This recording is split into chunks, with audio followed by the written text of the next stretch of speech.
Two Cambodian soldiers freed by Thailand at Osmach Crossing, 18 remain in custody. Osmach, Cambodia, August 1, 2025.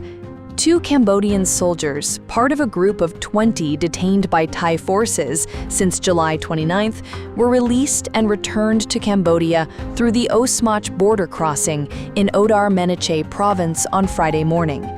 The handover occurred at approximately 10:56 a.m. local time, marking a small step toward de-escalating tensions between the two Southeast Asian neighbors following days of deadly border clashes. However, 18 Cambodian soldiers remain in Thai custody, prompting urgent calls from Cambodian authorities for their immediate release. Details of the release. According to Cambodia's Ministry of National Defense, the two freed soldiers were in poor condition upon their return. One soldier was reported to have lost consciousness, while the other sustained injuries. Both were immediately transported for emergency medical treatment at a nearby facility. Cambodian spokesperson Mali Sokata expressed gratitude for the soldiers' safe return, but emphasized the need for swift negotiations to secure the release of the remaining detainees. "We call on the Thai side to send all 20 military personnel back to Cambodia as soon as possible," Sokata stated during a press briefing, citing international humanitarian law as the basis for the demand. Thai military officials, speaking through Major General Winthai Suvari, confirmed that the two soldiers were released after initial legal proceedings were completed.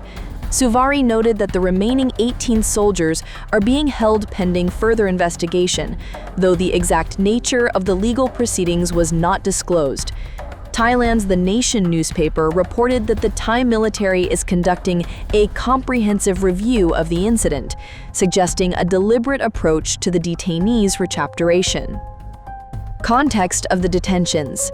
The 20 Cambodian soldiers were captured by Thai forces on July 29th, hours after a ceasefire agreement took effect at midnight, aimed to halt intense border clashes that erupted on July 24th.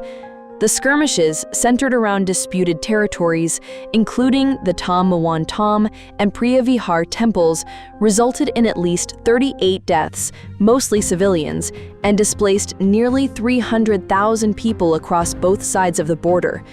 Thailand accused Cambodia of violating the ceasefire by launching attacks in several areas, while Cambodia claimed the soldiers were detained during a handshake process meant to foster trust post-ceasefire. Cambodian officials, including Prime Minister Hun Manet, have labeled the detentions as a breach of the truce, with some sources alleging that Thai forces used deceptive tactics to capture the soldiers. Posts on X describe the incident as Thailand employing a handshake tactic to take the soldiers hostage, though these claims remain unverified. Thailand, in contrast, maintains that the soldiers crossed into Thai-held territory, justifying their detention. Ongoing negotiations and tensions. The release of the two soldiers follows intense diplomatic efforts facilitated by Malaysia, which brokered the ceasefire on July 28th. Military commanders from both nations met in Osmach on July 30th to discuss de-escalation, with further talks scheduled for August 4th to address the broader border dispute. Despite the ceasefire holding relatively steady, mutual accusations of violations persist, and the detention of the 18 soldiers continues to strain relations. Cambodia has appealed to international bodies, including the United Nations, to pressure Thailand for the soldiers' release. United Nations Human Rights Chief Volker Turk has urged both nations to fully implement the ceasefire and take steps to rebuild trust.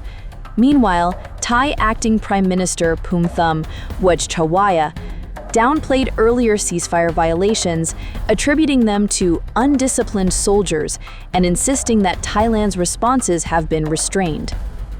Historical context. The Cambodia-Thailand border dispute, rooted in colonial-era mappings by France, has been a recurring source of conflict for over a century.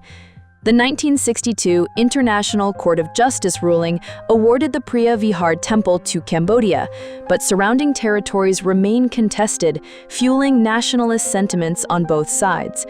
Tensions flared in May 2025 after a Cambodian soldier was killed in a skirmish, leading to tit-for-tat diplomatic and trade measures. The situation escalated further when Thai soldiers were injured by landmines, which Thailand alleged were newly laid by Cambodian forces, a claim Cambodia denies. The recent clashes, the deadliest since 2008 to 2011, have drawn international concern, with the United States and China calling for restraint due to their strategic interests in the region. The ceasefire, backed by U.S. President Donald Trump and Malaysian Prime Minister Anwar Ibrahim, was partly motivated by economic pressures, as both nations face potential U.S. tariffs on their exports.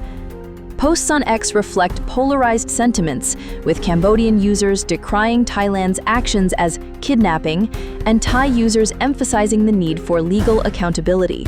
Some regional observers hailed the release of the two soldiers as a sign of cooperation, but skepticism persists about the ceasefire's longevity. Cambodian researcher Kok Dae Ang warned that the truce remains fragile, particularly if economic pressures, such as U.S. tariffs, intensify. Displaced civilians on both sides continue to face hardship. In Cambodia's Odarmeneche province, over 4,000 people remain evacuated, while Thailand has relocated 138,000 civilians from border areas. Stories of families separated from their homes and livelihoods underscore the human toll of the conflict. As negotiations continue, the fate of the 18 detained soldiers remains a critical test of the ceasefire's viability. Cambodia's defense ministry has vowed to pursue all diplomatic channels to secure their release, while Thailand's military insists on adhering to legal protocols.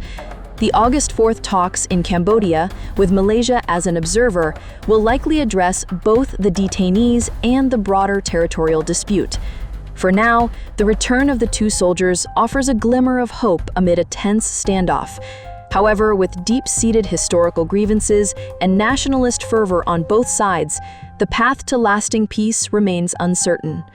Sources: Al Jazeera, Reuters, The Nation, The New York Times, The Guardian, and posts on X.